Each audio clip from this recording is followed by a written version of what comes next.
मुच्यते पूर्णस्य पूर्णमादाय पूर्णमेवावशिष्यते।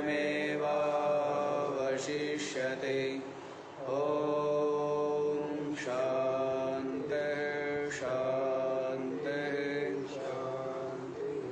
ॐ सहना भवतु सहनौ भुनक्तु सह वीर्यं करवावहै तेजस्विनावधीतमस्तु मा विद्विषावहै। ॐ शान्तिः शान्तिः शान्तिः।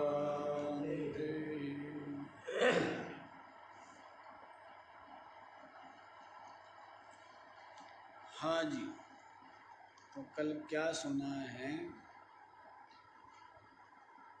क्या गाना चाहिए और किसका ध्यान करना चाहिए और कहाँ पर चित्त को लगाना चाहिए और किन को देना चाहिए।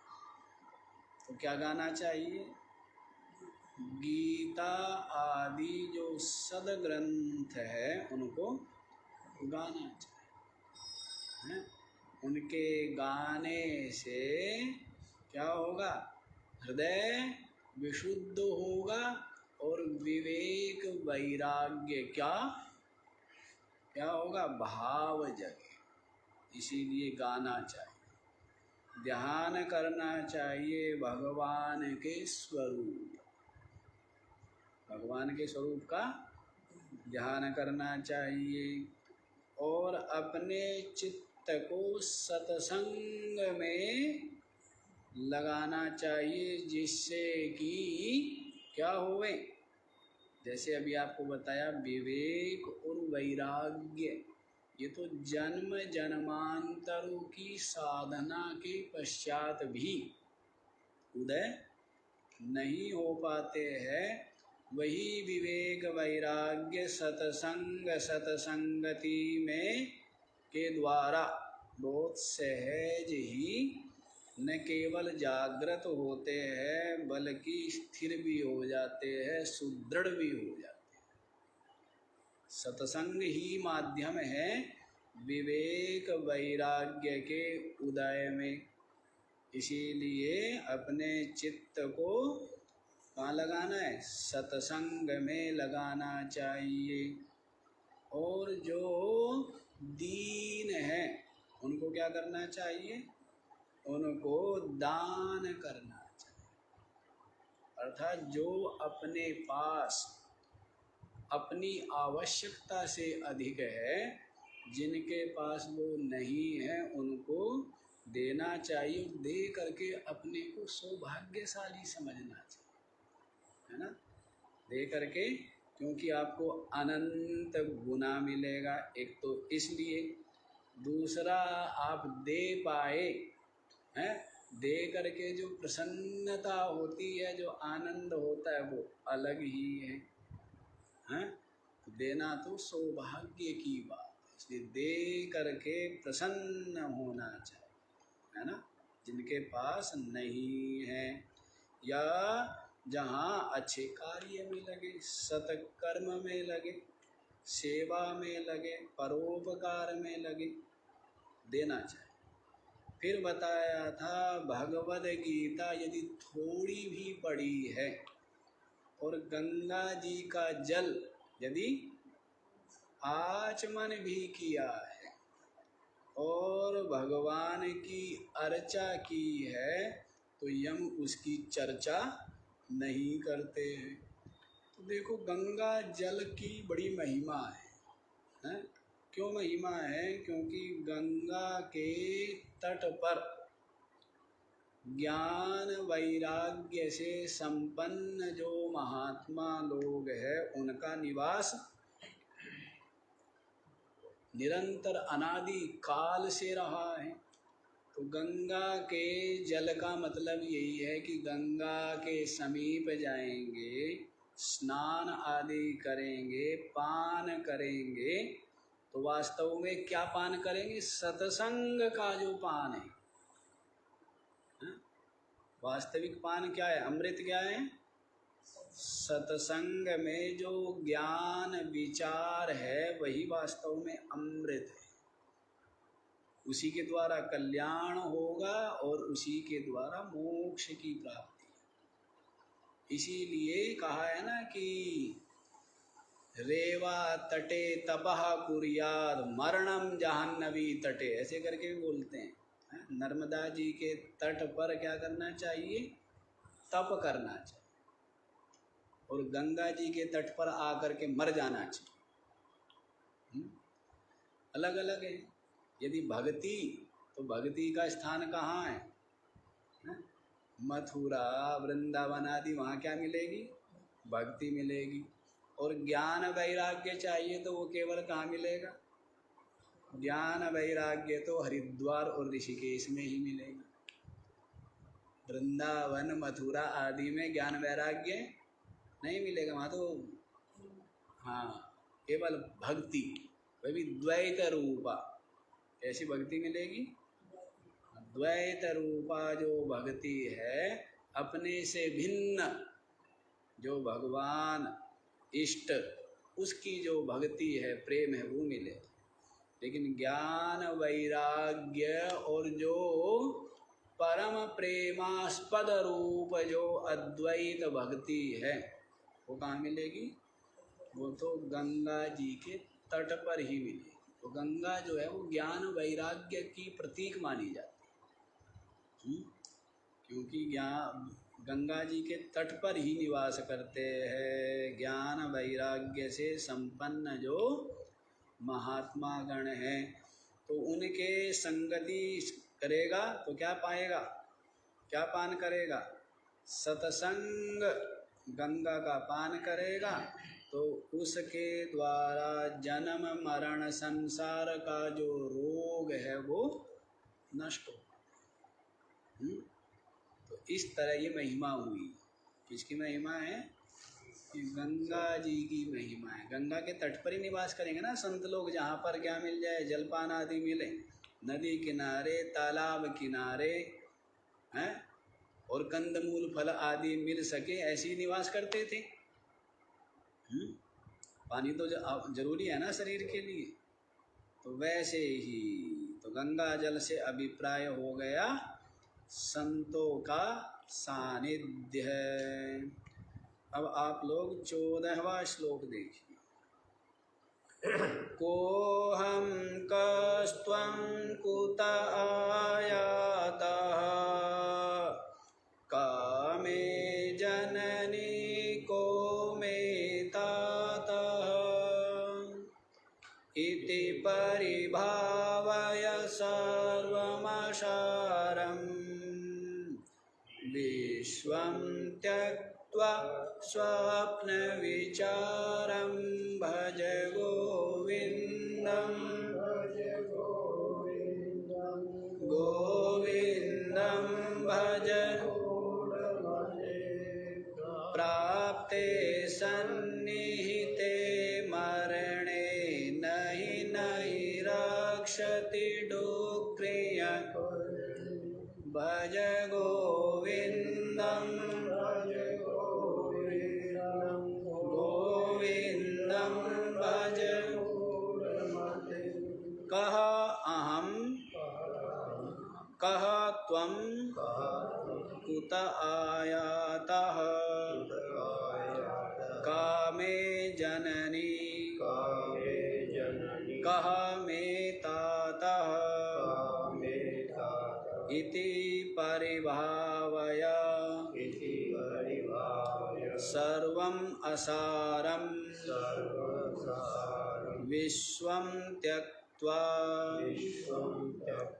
स्वप्नविचारं। अरे वृद्ध जो बिल्कुल क्या है, मरण के तट पर विराजमान है। ऐसे उस वृद्ध ब्राह्मण को उपदेश दे रहे हैं श्री शंकराचार्य जी महाराज। क्या उपदेश दे रहे हैं? गोविंद भज, गोविंद भज, अरे मूढ़ मते गोविंद को भज, इसी से तेरा कल्याण। तो अब कितनी सुंदर बात कह रहे हैं। का अहम, मैं कौन हूँ, मैं कौन हूँ। कहा त्वम, और तू कौन है। अच्छा, यहाँ यूँ समझ लीजिए एक तरह से कि शिष्य जो है वो पूछ रहा है। शिष्य क्या कर रहा है? पूछ रहा है गुरु जी से। क्या पूछ रहा है? का अहम, मैं कौन हूँ। कस्त्वम, आप कौन है। कुत आयातः, और कहाँ से आए आप और मैं। कुत आयाता, और ये संसार कहाँ से आया। का मे जननी, मेरी माता कौन है। को मे ताता, मेरा पिता कौन।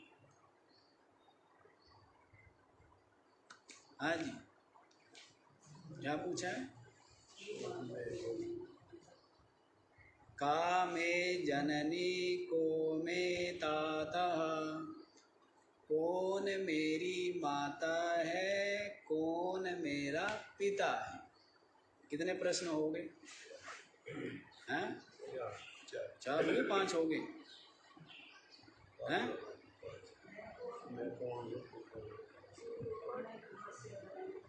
का अहम, को अहम, मैं कौन हूँ। कस्त्वम, आप कौन हैं।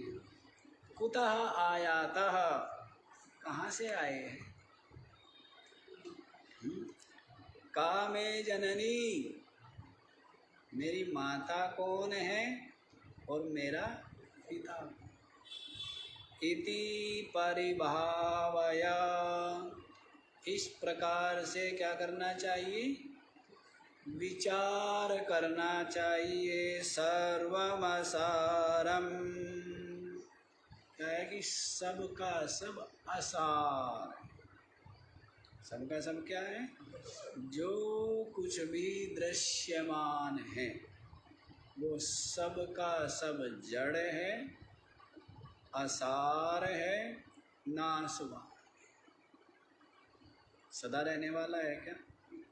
सदा रहने वाला, सबका सब परिवर्तनशील।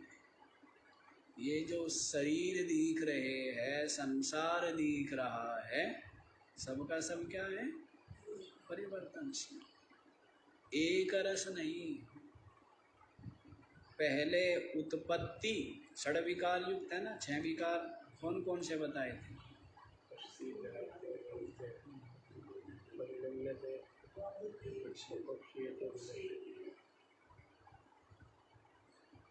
विनश्यति, अस्ति, जायते, वर्धते, विपरिणम्यते, अपक्षीयते और विनश्यति। सबकी सब चीजें ऐसी ही है ना। जैसे बीज में वृक्ष क्या है। अस्थि है। बीज में क्या है। तो उस बीज को भूमि पर लगा दिया, जायते, क्या हो गया। जन्म हो गया ना। फिर वर्धते, फिर क्या होता है। बढ़ता है। फिर विपरिणम्यते, फिर उसमें क्या होते हैं। बदलता है। क्या बदलता है कि उसमें फूल फल ये सब आते हैं ना। पहले नहीं होते।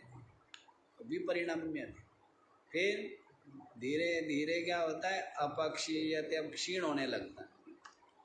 और फिर बाद में विनाश। हर वस्तु षड्विकारी। पहले है जैसे जो बालक है वो माता के गर्भ में है, पहले क्या है, अस्ति है, फिर क्या होता है, जायते जन्म होता है, फिर वर्धते बढ़ता है, फिर विपरिणम्यते परिवर्तन होता है, विपरिवर्तन दाढ़ी मूंछ आदि आते हैं, परिवर्तन होता है, फिर अपक्षीयते धीरे धीरे क्या होता है, एक आयु के पश्चात क्षीण होने लग जाता है, और फिर अंत में विनष्ट। ये तो क्या है, फसल की तरह कहा है। कठोपनिषद में क्या बोला है, शरीर को जैसे फसल पक जाती है ना, सस्यमिव मृत्यपच्यते सस्यमिव आजायते पुनः, जैसे फसल पक जाती है और किसान क्या करता है, काट लेता है, तो वैसे ये शरीर की फसल जो प्रारब्ध से प्राप्त हुई है, और जब पक जाती है तब मृत्यु इसको क्या है, इसका रखवाला कौन है, शरीर का मालिक कौन है, मृत्यु है ना, मृत्यु का खाजा है ना, है? कहते हैं ना कि बोलते हैं, माता कहे ये पुत्र हमारा, बहन कहे वीरा, है, और मृत्यु निमानी तख्ती बोले एक दिन खाजा मेरा जी, सब कहते हैं मेरा, भाई कहता है मेरा है, पिता कहता है मेरा है, मेरा पुत्र, माता कहती है मेरा पुत्र, बहन कहे मेरा भाई, और पत्नी कहे मेरा पति, लेकिन वास्तव में मृत्यु कहती है तुम्हारा किसी का नहीं है ये, एक दिन खाजा मेरा जी, ये तो मेरा भोजन है। ये जो शरीर है ये क्या है, मृत्यु क्या कहती है, मेरा भोजन है, ये तुम्हारा नहीं है, तुम झूठा कह रहे हो मेरा में। तो वैसी तो फसल है ना, किसकी फसल है, मृत्युदेव की फसल है, यमदेव की, है? काट लेते हैं जब पूरा हो जाता है, पक जाती है, कभी पके के साथ में कच्चे भी कटते हैं, नहीं कटते हैं, हाँ, कहते हैं ना कच्चे पक्के की सार न जाने, हैं?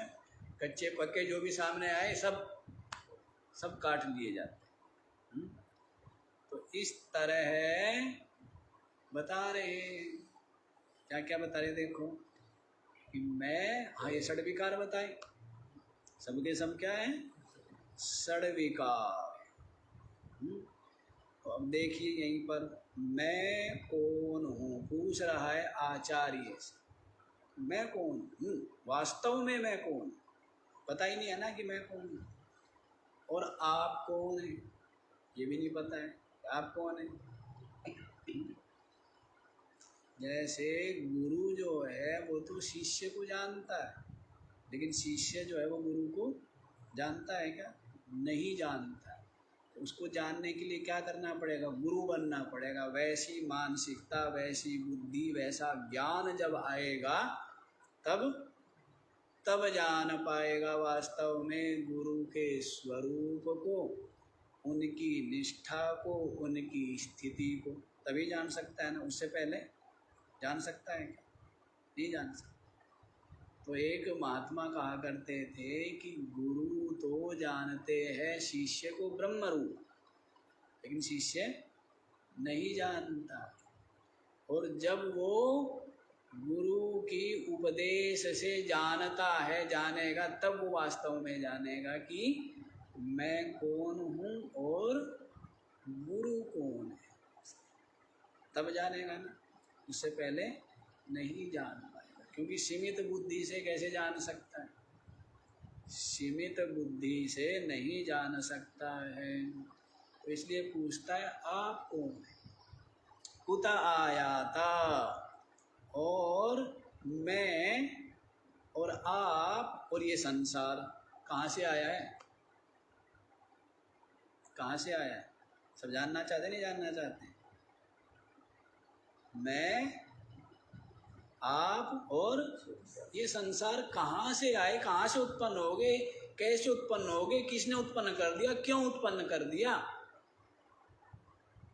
को में जननी, सच्ची माँ बताओ मेरी, है? जिस माता से मैं पैदा हुआ हूँ, मेरा शरीर, वो माता की भी जो माँ हो वो बताओ। सबकी जननी तो वही होगी ना। जिस माता से ये शरीर का जन्म हुआ उसकी भी कोई माँ होगी, फिर उसकी भी कोई माँ होगी, फिर उसकी भी कोई माँ होगी, फिर उसकी भी कोई माँ होगी। तो सबकी माँ बताओ, जो सबसे पहली माँ थी। को में जननी, मतलब आदि बताओ, सबसे प्रथम बताओ, अविनाशी बताओ। ये तो मर जाएगी।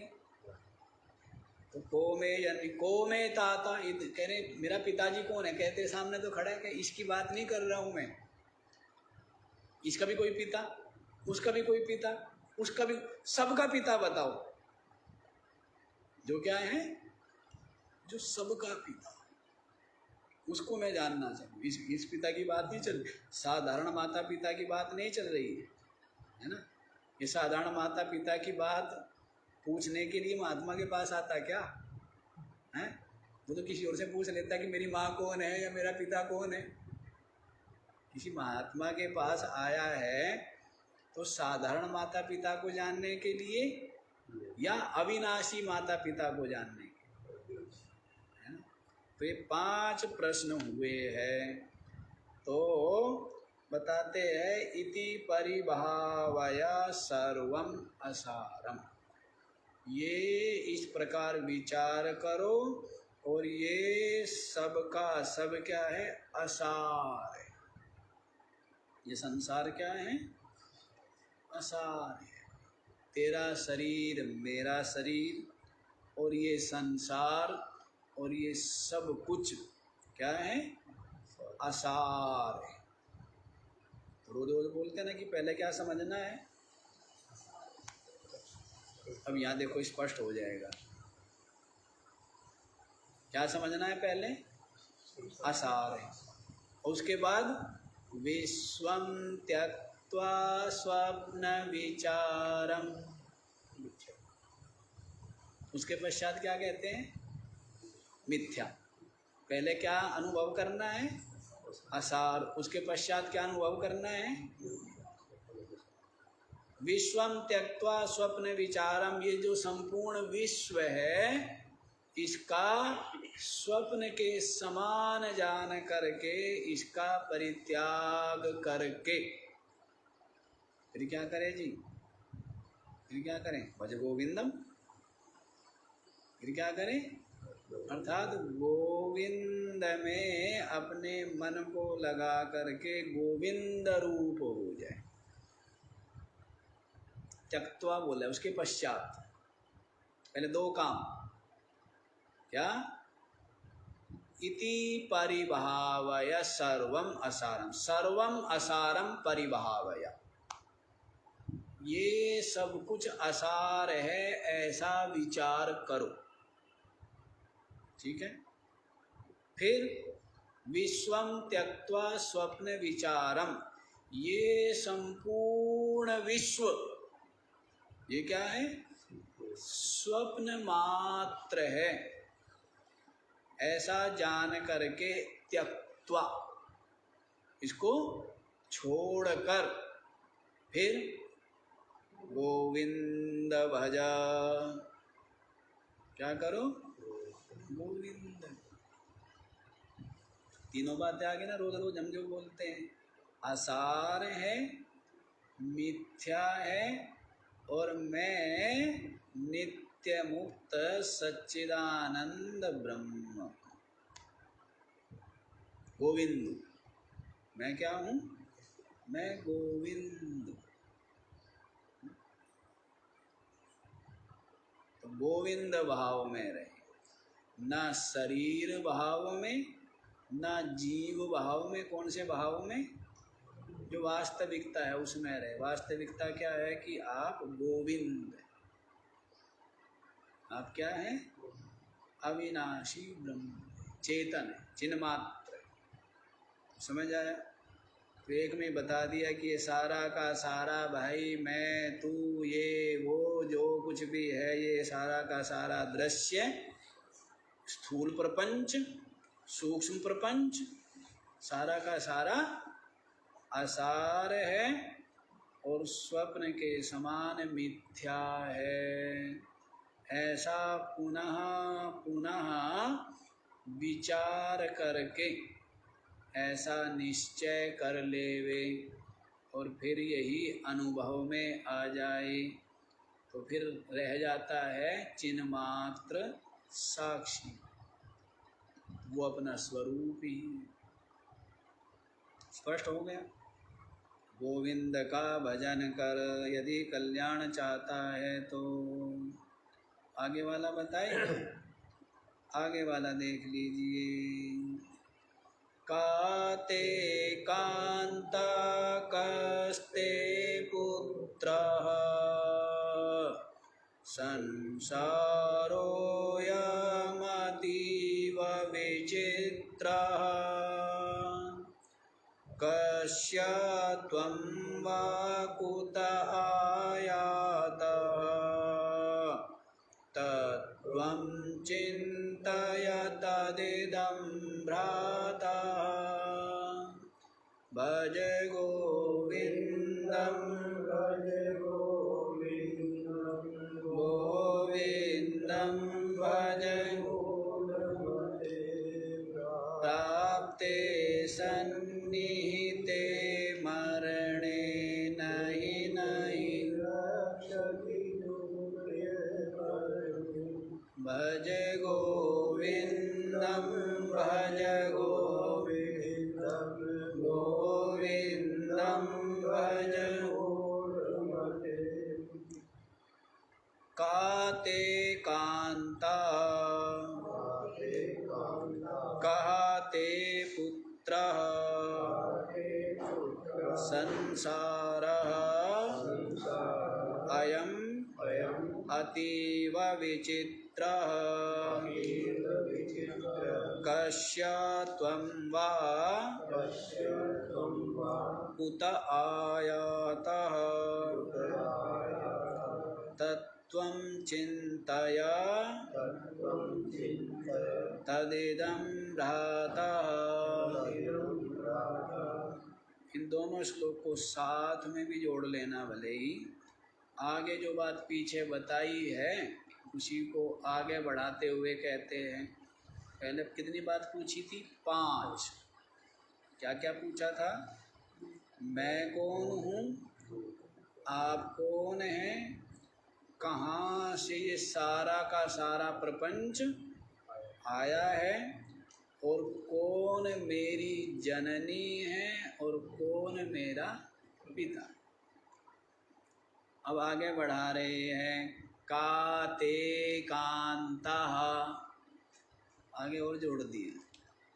कौन तेरी पत्नी, क्या बोला है?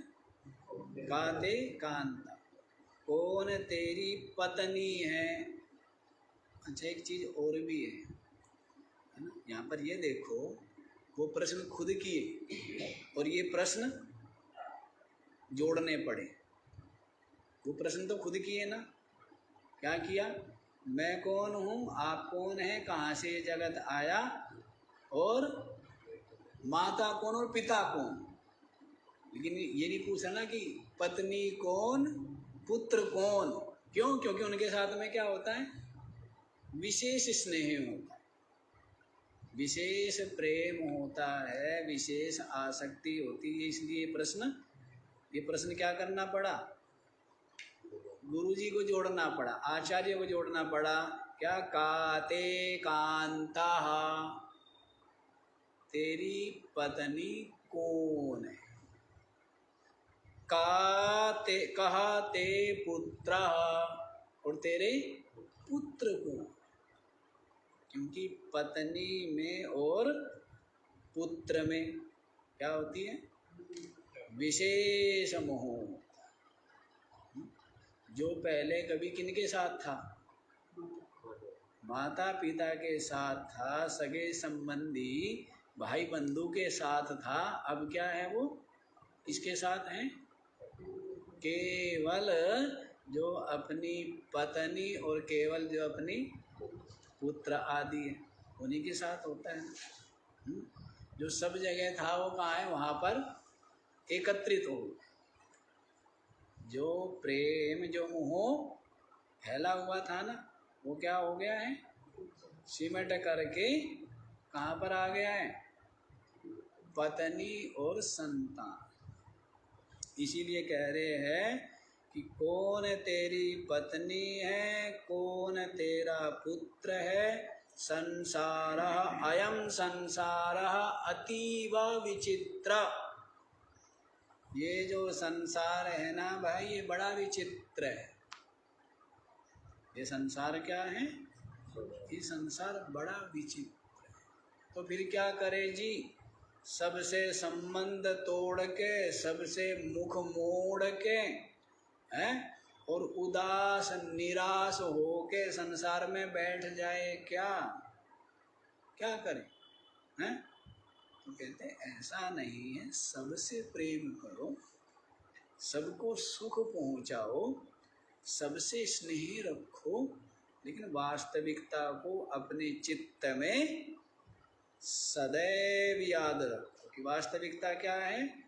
वास्तविकता तो यही है कि सब नाशवान है, असार है, मिथ्या है, और वास्तव में मैं चेतन आत्मा। ये निश्चय करके क्या बिल्कुल गुफा में जाके बैठ जाए हैं, व्यवहार ना करें? क्यों जी? फिर क्यों व्यवहार किया? भगवान श्री राम ने, श्री कृष्ण ने, जनक आदि सबने क्या किया है? यथा योग्य राज्य आदि किए है ना, शासन किया है। तो इसका ज्ञान का मतलब ये नहीं है। हाँ, एक वैराग्य का समय जब होता है तब क्या है? तब तो सबसे उतनी उपरामता आनी स्वाभाविक। सबसे उपराम हो जाना क्या होता है? ये स्वाभाविक होना ही चाहिए कि सबकी आसक्ति, सबका राग गलित हो गया। राग तो गलित हो गया, लेकिन ज्ञान के पश्चात फिर क्या है? ये सारा का सारा संसार क्या है? अपना ही है, अपना ही स्वरूप। तो ये मतलब नहीं है कि फिर उदासीन ऐसे हो जाओ कि बिल्कुल उदास, निराश, रूखे, फीके, ऐसे ऐसे नहीं। वो सबसे ज़्यादा रसीला होता है। ज्ञानी जो है वो क्या होता है? सबसे ज़्यादा रसीला होता नहीं होता है। सबके साथ प्रेम पूर्ण और सम्मान पूर्ण, सब में अपनी आत्मा देखता है ना, परमात्मा देखता है। इसीलिए कैसा व्यवहार करेगा? सबसे प्रेम पूर्ण व्यवहार करेगा ना। द्वेष, घृणा, घृणा करेगा क्या? आया है ना कि जो जिसके लिए समस्त भूत अपनी आत्मा ही हो गए हैं, तो क्या है? क्या बोला है सेठ जी? यस्तु सर्वाणि भूतानि आत्मन्यैवाभूत विजानत सर्वभूतेषु चात्मानं ततो न विजुगुप्सते। संपूर्ण भूतों को अपनी आत्मा मानता है, इसीलिए किसी से भी घृणा नहीं करता, किसी से भी ईर्षा घृणा ये नहीं करता है ना? तो सबके साथ कैसा व्यवहार? सबके साथ सुंदर व्यवहार। किसी को क्लेश ना हो, पीड़ा ना हो, कोई दुखी ना हो, किसी के दुख में निमित्त नहीं बनेगा। समझ आया? हाँ, तो देखो क्या कह रहे हैं, इसी को आगे बढ़ाओ। अयम संसारः अतीव विचित्र। ये जो संसार है ये क्या है? बड़ा विचित्र है। क्या है जी? ये संसार बड़ा ही विचित्र है। और कस्य त्वं वा कुत आयात, और वास्तव में तू किसका है। क्या पूछा है? कस्य त्वं, तू किसका है, और कुत आयाता, कहाँ से आया है, तत्त्वं चिंतया, तो इन सब की जो वास्तविकता है उसका क्या करो, चिंतन करो। और हे भाई, ये भी कह देंगे तद तत्त्वं, तद तत्त्वं चिंतया, उस तत्व का चिंतन करो।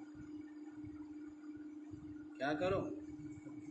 जो तद तत्व है ना, कौन सा है? तद माने वह है जो निरुपाधिक तत्व है, आत्म तत्व।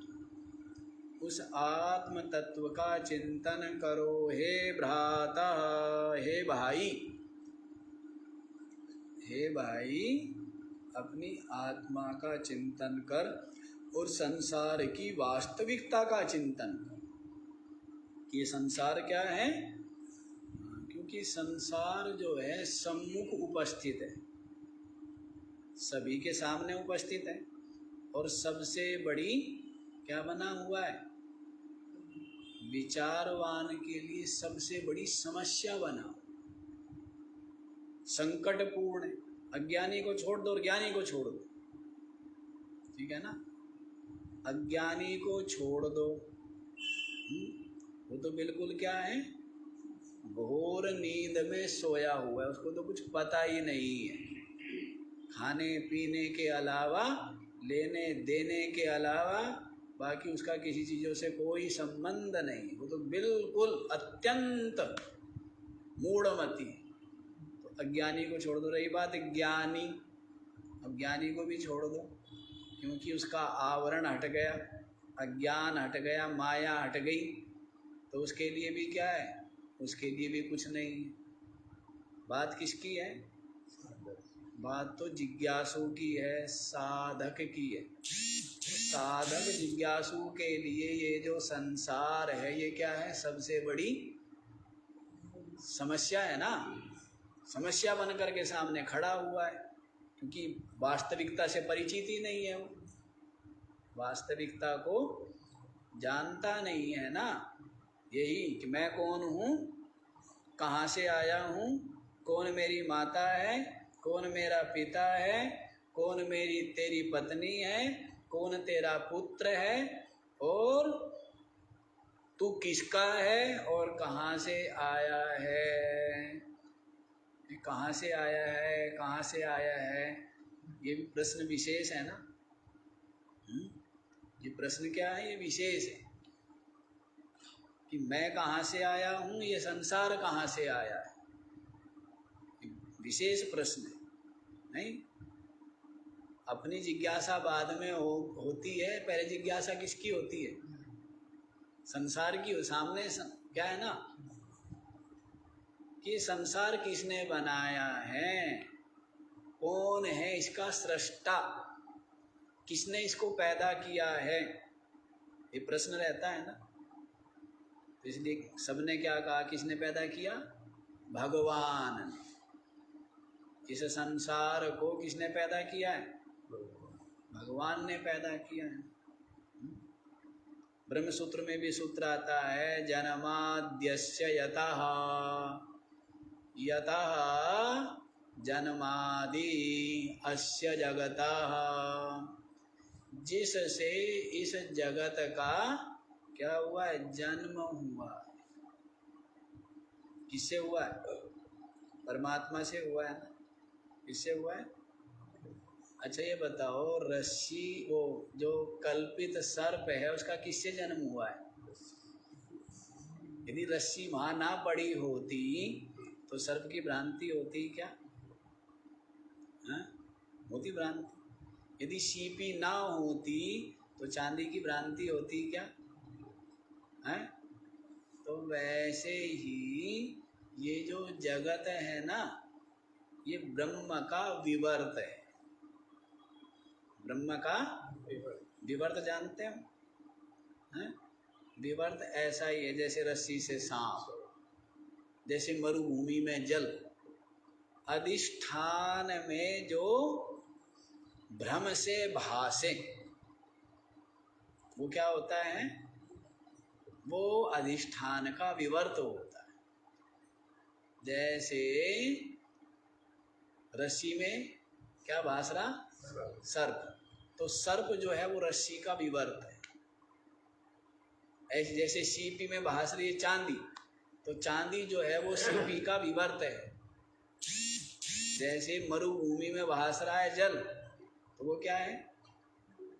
विवर्त है। जैसे ठूठ में भास रहा है पुरुष, वो क्या है? विवर्त है। बिना अधिष्ठान में परिवर्तन। हाँ, सेठ जी ने मेरी बात रहा, अधिष्ठान तो अधिष्ठान ही रहेगा, और अधिष्ठान से अभिन्न होकर के जो भासता है वो अध्यस्त होता है ना, वही विवर्त है। तो ये जो जगत है ये ब्रह्म का विवर्त है। ब्रह्म से इस तरह उत्पन्न हुआ है जैसे रस्सी से सांप उत्पन्न हो जाता है। सांप से सांप उत्पन्न होता है ना? नहीं होता है। मनुष्य से मनुष्य उत्पन्न होता है, हैं? रस्सी से सांप होता है ना? दिख नहीं रहा है? रस्सी से वो जो कल्पित सर्प है किससे उत्पन्न हुआ? कौन है उसका माँ बाप? उसके माँ बाप कौन है? कब उसका जन्म हुआ? कब उसका मरण होगा? कितना उसमें जहर है? कौन से क्या बोलते हैं उसका? वो खून होते हैं ना, कई तरह के खून होते हैं। कौन सा ब्लड ग्रुप है? उस सर्प के अंदर जो खून बह रहा है उसका ब्लड ग्रुप कौन सा है? तो सब किससे उत्पन्न हुआ है? रस्सी से उत्पन्न हुआ है ना वो सर्प। है या नहीं है? है। क्यों नहीं है? भ्रांति काल में वो है ना? नहीं है। भ्रांति काल में वो है। डरा रहा है नहीं डरा रहा है? फिसल गया आदमी का, सर टूट गया, सर फूट गया, टांग टूट गई, मर गया, नहीं? भ्रांति काल में सर्प है, भय दे रहा है। तो वैसे ही है ये संसार भी ऐसा है जैसे कल्पित सर्प भ्रांति काल में है और हमारे को क्या देता है? भय देता है ना। और वास्तव में अधिष्ठान का ज्ञान हो जाए तो वास्तव में ज्ञाते तत्वे कः संसारः, पीछे सुना था ना? तत्व को जान लिया तो संसार कहाँ है? संसार लेकिन जिज्ञासु के सामने वर्तमान में तो बहुत बड़ी समस्या बना हुआ है। क्या है? संसार किससे उत्पन्न हुआ? के भगवान से उत्पन्न हुआ। के भगवान कैसा? के भगवान हमारे जैसा, हाथ पैर आंख नाक कान मुंह है उसके, और उसने क्या किया है? ये नहीं पता तेरे भी जो हाथ पैर आंख नाक कान मुंह है वे भी क्या है? वे भी नाशवान है। भगवान कैसा है? आंख नाक कान मुंह वाला है। वो बड़ा झगड़ा पड़ जाएगा। उधर वेस्ट इंडीज आदि वाले कहेंगे नहीं वो तो काला है। आप लोग क्या कहोगे? हैं? रंग अपने अपने रंग का बनाओगे, भगवान नहीं बनाओगे। क्यों जी? जो सुंदर से सुंदर हो वो क्या है? हो सकता है सबसे गुंडा हो, हैं? हो सकता है भगवान क्या हो? सबसे गुंडा हो। फिर बनाएंगे कैसा? हैं? सुंदर से सुंदर। अब उसका क्या मतलब है उन चीज़ों से? तो कोई मतलब नहीं है ना आकार से, तो क्योंकि मतलब है। फिर वो है गरीब हो गया क्यों बन के आता है? या मत्स्य क्यों बन के आता? या नरसिंह क्यों बन के आते थे? उस सुंदरता से इतना लगाव होता तो क्या बन के आता? वो क्यों बन के आता ये? और वो शुकर बन के आया है। क्या बन के आया? सुअर बन के आया। और क्या क्या बन के आया? मत्स्य बन के आया, और हयग्रीव बन के आया, नरसिंह बन के आया, हाँ माया माई। और बताओ, आप लोगों को ज़्यादा पता है ना पुराणों का ज्ञान, क्या क्या बने। इसका मतलब यही है, उसके अलग अलग अर्थ घटेंगे, लेकिन मुख्य मतलब तो यही है कि सभी जीवों में परमात्मा का वास है, इसलिए किसी भी जीव को सताना नहीं चाहिए। सुअर देखा, सांप देखा तो मार डालो, खा जाओ, हैं? सभी जीवों में क्या है? परमात्मा का वास। इसलिए सबकी पूजा करते हैं ना, यहाँ तो तुलसी की भी, पीपल की भी, आंवले की भी, सर्प की, है जी, सर्प की भी, नागपंचमी आदि सबकी, सब में है ना, किसमें नहीं है? किसमें नहीं है?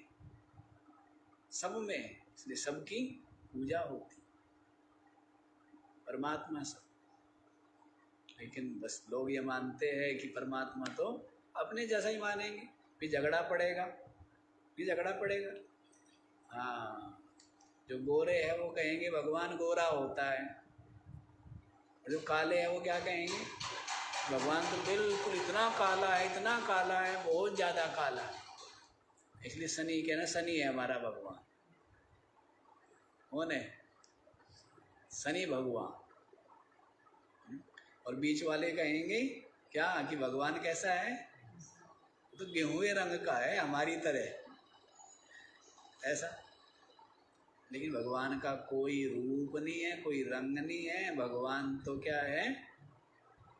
निर्विशेष निराकार है, सबके हृदय में आत्म रूप से बैठा, सबके हृदय में बैठा हुआ है। और संतों की, महापुरुषों की और गुरुजनों की जो पूजा है, उसकी पूजा करने से हृदय निर्मल होता है और मन एकाग्र होता है। ये जो आकार बनाए हैं वो किस लिए बनाए जाते हैं? भगवान के आकार या गुरु की जो मूर्ति, वो सब किस लिए है? इसीलिए है कि इसकी पूजा से, उपासना से, सेवा से हमारा हृदय निर्मल हो, शुद्ध हो और एकाग्र हो, उसके लिए ही है ना। और वास्तव में तो वास्तविक स्वरूप का, परमात्मा के वास्तविक स्वरूप का बोध, साक्षात्कार तो ज्ञान से ही। परमात्मा के वास्तविक स्वरूप का दर्शन, साक्षात्कार, बाकी जितने भी रूप है सबके सब तो नाशवान है ना, विकारी है। सब रूप क्या है? नाशवान, विकारी है। और परमात्मा अरूप है, परमात्मा का कोई रूप नहीं है। लेकिन आरंभ में जो साधक जिज्ञासु है उनको बताया जाता है कि जितने महापुरुष हुए हैं ना, किसी को कह दिया भगवान का बेटा है, किसी को कहा भगवान का दूत है, किसी को कहा भगवान का अवतार है, तो सबके सब है। सभी भगवान के दूत भी है, भगवान के पूत भी है, भगवान के अवतार भी है। लेकिन वो महान है जिन्होंने उस वास्तविकता को जान लिया। सभी दिए हैं, लेकिन एक दिया ऐसा है जो प्रज्वलित है, और बाकी दिए क्या है? दीपक रखे हैं ना, दीपक में घी भी है, बाती भी है, लेकिन गुरु कौन? संत कौन? भगवान कौन? वही है। जिसका दीपक जला हुआ है वो क्या है? वो प्रकाशित कर रहा है ना, स्वयं प्रकाशित है और अन्यों को प्रकाशित कर रहा है, इसलिए वो क्या है? वो गुरु है, वो संत है, वो भगवान। दीपक सबके पास है। तो वैसे ही गुरु के ज्ञान के स्पर्श से क्या हो जाता है? जो बुझा हुआ दीपक था वो भी, और वही बात कल बताई थी ना कि दीपक तो हम जला के देते हैं, हवा का झोंका आता है, वो बाहर निकलते ही क्या होता है? बुझ जाता है। हाँ, तो ऐसा नहीं होना चाहिए। चलो यहीं पर आओ, क्या बोला है? ये संसार तो अतीव विचित्र है, इसलिए तत्त्वं चिंतया तदिदं भ्रातः, इदं तत्त्वं चिंतया। इसका जो वास्तविक तत्व है उसका विचार करो।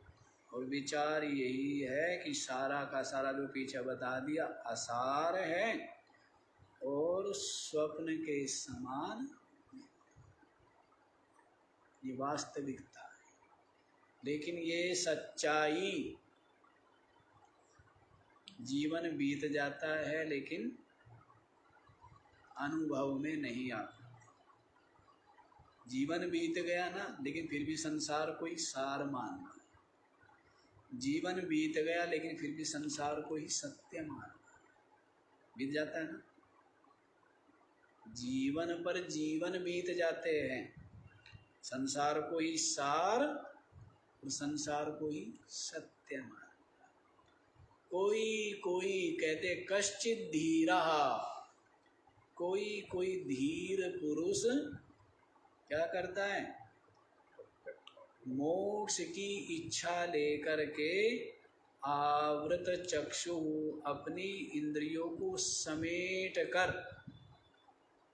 अमृतत्वम इच्छन, मोक्ष की इच्छा करता हुआ कोई धीर पुरुष अपनी आत्मा को देख पाता। कश्चित धीरा प्रत्यगात्मानमैक्षत, कोई धीर ही अपनी प्रत्यगात्मा को देख पाता है। कैसे देखता है, आवृत चक्षु, बाहर से अपनी इंद्रियों को समेट कर, अमृतत्वम इच्छन, मोक्ष की इच्छा करता हुआ कोई धीर व्यक्ति अपनी इंद्रियों को समेट कर प्रत्यगात्मानमैक्षत, अपनी जो प्रत्यगात्मा है उसको देख पाता, अपनी प्रत्यगात्मा को कोई धीर। अन्यथा तो संसार को ही सार और संसार को ही सत्य मान। ठीक है, आगे वाला भी देख लीजिए जी। आवृत का पीछे मोड़ना है, आवृत का पीछे मोड़ना भी है। आवृत का मतलब तो घूमना होता है, लेकिन यहाँ पर आवृत, हाँ, उससे वहाँ से समेट लेना, अपनी चक्षु को जैसे आवृत कर लिया, ढक लिया, ढकने के से मतलब है।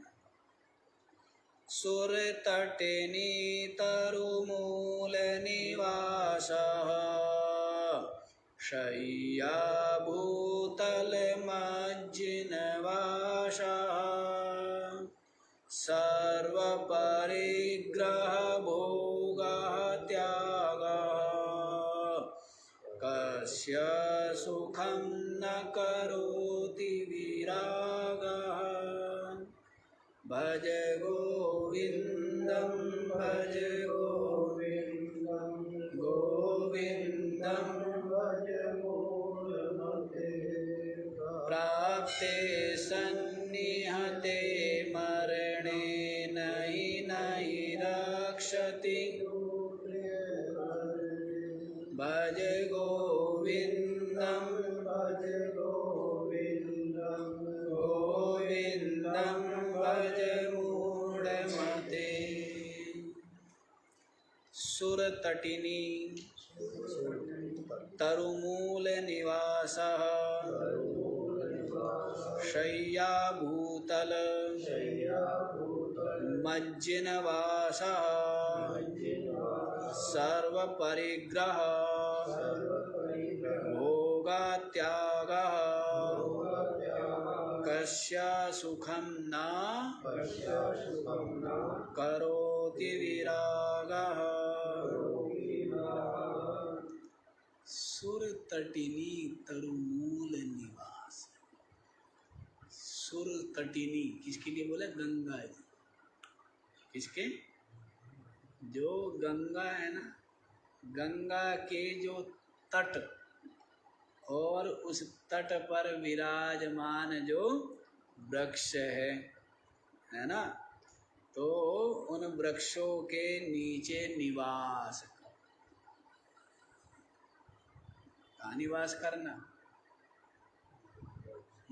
साधक के लिए बात बता रहे हैं, जिज्ञासु वैराग्यवान, उसकी बात कहते हैं सुर तटिनी तरुमूल निवास। गंगा के तट पर स्थित जो वृक्ष है उनके मूल में, उनके नीचे निवास कर। यहाँ शीशम झाड़ी थी ना, शीशम झाड़ी तो नाम तो अभी भी है, पर शीशम झाड़ी में बहुत संत रहते थे पहले, तो पूरी झाड़ी झाड़ी बताते हैं। तो वहीं पर संत लोग कुटिया आदि बना करके क्या करते थे, वहीं भजन ध्यान करते थे, कुटिया बना करके। एक बार कहते बाढ़ आ गई थी, बहुत पुराने समय बताते हैं। फिर बाढ़ आ गई तो पेड़ पर चढ़ गए महात्मा लोग, फिर वो आए, सेना आई, जो भी आए, तब उन लोगों ने नाव ले करके तब महात्माओं को उतारा। कहते पानी रहा ना कई दिन तक, ऐसा सुना है। आप लोगों ने देखा क्या सीट पर? कैलाश के पास पहले चंद्रभागा ये नहीं थी, कैलाश के पास रहती थी, यहाँ आटा मिल जाए, और हाथियों से टाक टूक की तरफ से भेजी गई, मतलब पार करना मुश्किल था इस नाले को। चंद्रभागा ये चंद्रभागा नहीं थी, पहले उधर थी वो, तो एक तो आगे है ही वो सूखी नदी जिसको, वही थी चंद्रभागा। ये तो बाद में बन गई ना, उधर तो मकान बन गए, सब कुछ डाल दिए सब। हाँ वो तो बहुत छोटी सी कर दी है। यही नहीं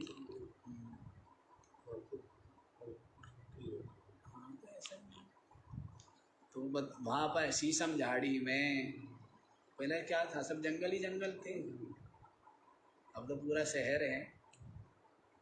पहले सब चश्मे बहते थे, जितने चश्मे आज पानी बहते थे, झरने चश्मे, पानी जमीन से निकल करके बहता था। शीशम झाड़ी में तो एक दो जगह हमने भी देखा था पहले। अभी है, हेमकुंड में है, उसके बगल में है चश्मा, आंध्र आश्रम में, आंध्र आश्रम के साइड पे भी एक खाली जगह पड़ी है चश्मा। सुर तटिनी तरुमूल निवास, गंगा जी के तट पर स्थित जो वृक्ष है उनके नीचे निवास। सैया भूतल है, कहाँ बेड, कहाँ गद्दे, जमीन पर सो जाना। कहाँ सोना? जमीन के ऊपर, ऐसे कहीं पत्थर चट्टान पर लेट जाना। मज्जिनवास, और जो मृग आदि है ना, मृग ने जब अपनी स्वेच्छा से, जब उसका समय पूरा हुआ, जब शरीर छोड़ दिया, वो ही चर्म धारण करते थे। जैसे एक तो क्या है, मृग को, हिरण को मार के और उसकी खाल है, उसका चर्म, वो वैसा चर्म पवित्र नहीं माना जाता, उसमें तो हिंसा है ना। जैसे मृग का जीवन क्या हो गया, पूरा हो गया, और तब मतलब उसने स्वाभाविक मृत्यु उसकी हुई, उसका जो चर्म था वो क्या माना जाता था, वो पवित्र माना जाता है, और वो ठंडा भी होता है। सिंह का जो चर्म है तो वो सन्यासी के लिए बोला है, और मृग का जो चर्म है वो ब्रह्मचारी के लिए बोला है।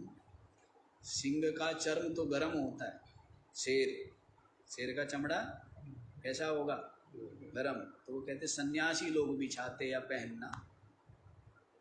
और मृग चर्म वो ब्रह्मचारी लोग, क्योंकि वो कहते शीतल होता है, ठंडा होता है। तो इस तरह क्या बताया है, जमीन पर सोना और मृग चर्म आदि ही धारण करना। कपड़े कहाँ से मिलेंगे, उस तरह की बात उस समय की बता रहे, जमाने की बात। अब ऐसा मत करने लग जाना, अब कहीं से मृग चर्म लाओगे, कपड़ा मिल जाएगा 100 रुपये का, और मृग चर्म मिलेगा कितने, 1000 का है?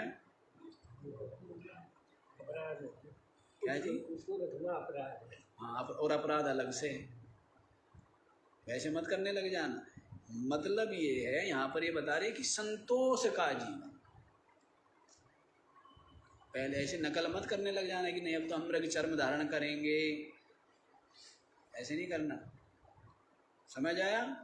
सर्व परिग्रह भोग त्याग, जितने भी परिग्रह है समस्त परिग्रहों का भोग का त्याग, कोई परिग्रह नहीं रखना। पहले ऐसा जमाना था ऋषिकेश में, यदि किसी महात्मा के पास मोमबत्ती, लालटेन या दीपक भी मिल गया ना तो उसको साधु नहीं मानते थे। अरे कहते वो साधु तो प्रपंची है। ये स्वामी शिवानंद जी अब तो इतना बड़ा शिवानंद आश्रम है, देश विदेश में इतनी संस्थाएं हैं, इतने इनके शिष्य बने, बड़े बड़े महात्मा चिन्मयानंद जी, दयानंद जी हैं जी, और वो योग के स्वामी सत्यानंद जी, ओंकारानंद जी, सब शिष्य के इनके शिवानंद जी। लेकिन शिवानंद जी स्वर्गाश्रम में रहते थे, कुटियाओं में, डॉक्टर थे, विदेश से आए थे, तो रोगियों को दवाई देते थे शिवानंद जी। तो इस कारण से दवाई देते थे, इस कारण से इनको कुटिया छोड़नी पड़ी स्वर्गाश्रम की, कि साधु है, साधु होके कोई प्रपंच नहीं करेगा। ये क्या कर रहा है? प्रपंच कर रहा है। समझ आया? क्या कर रहा है? प्रपंच कर रहा है। ये साधु नहीं है, भगाओ यहाँ से इसको। तो शिवानंद जी को कुटियाओं से निकाल दिया था, कुटिया में रहते थे स्वर्गाश्रम में। फिर जो है वो टिहरी के महाराज थे या कौन थे, तब उन्होंने ये जो राम झूले के ऊपर वाला जगह है तब उनको दिया था शिवानंद जी। समझ आया? तो यहाँ यदि किसी महात्मा की कुटिया में लालटेन जलती मिल गई ना तो क्या कहते थे? ये साधु नहीं है, तो प्रपंची है। और वैसे भी देखो मना किया है साधु को औषधि आदि देना, ये क्या किया है? मना किया है। दवाई देना और क्या बोलते तागा तपीज क्या क्या है, ये मना किया है। क्योंकि इससे क्या होगा? प्रपंच होगा ना? नहीं होगा। साधु दवाई देने लगेगा तो इन सब चीजों से क्या होगा? प्रपंच नहीं होगा, भीड़ नहीं होगी, चिंतन में भंग नहीं पड़ेगा, बहिर्मुखता नहीं आएगी।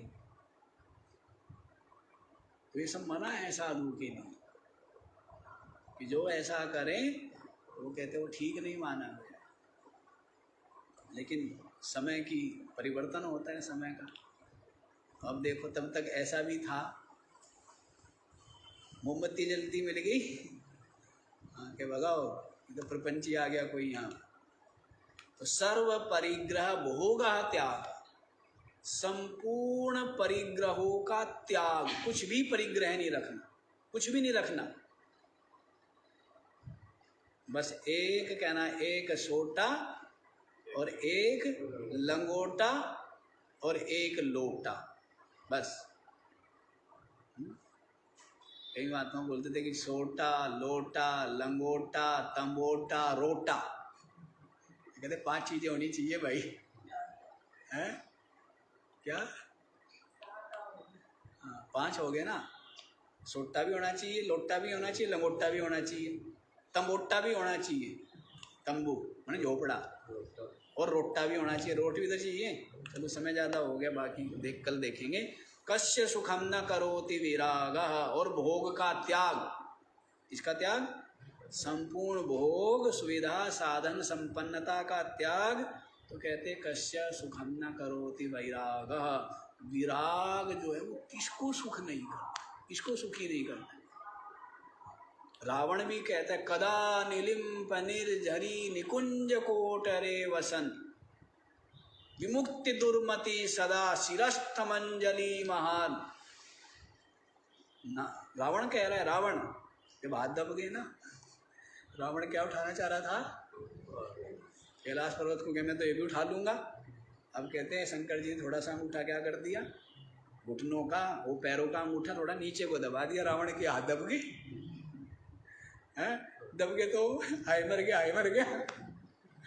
तो तब वो शंकर जी को प्रसन्न करने के लिए क्या किया है, रावण ने शिव तांडव स्तोत्र का पाठ किया। तो कहता है कदा निलिम्पन निर्झरी, कब वो समय आएगा कि मैं सब कुछ छोड़ के, रावण कह रहा है सब कुछ छोड़ के और झाड़ियों में बैठ के और क्या करूँगा, बस भगवान के नाम का जप करूँगा। रावण कह रहा है और ऐसा रहूँगा मैं कि हिरण आदि आएंगे, इतना अहिंसक कि हिरण आदि आएंगे और मेरी कमर से अपनी कमर रगड़ करके अपनी खुजला मिटाएंगे। रावण कह रहा है। आदमी का स्वभाव है ना भविष्य में जीने का, कल्पनाओं में जीने का, करना बिल्कुल नहीं। जैसे सब कहते कि जी हाँ आश्रम में आएंगे या रहेंगे, पर आना किसी को नहीं, रहना किसी को नहीं, वो कल्पना में रहते हैं ना, कल्पना। वैसे चलो समय ज़्यादा हो गया, बाकी कल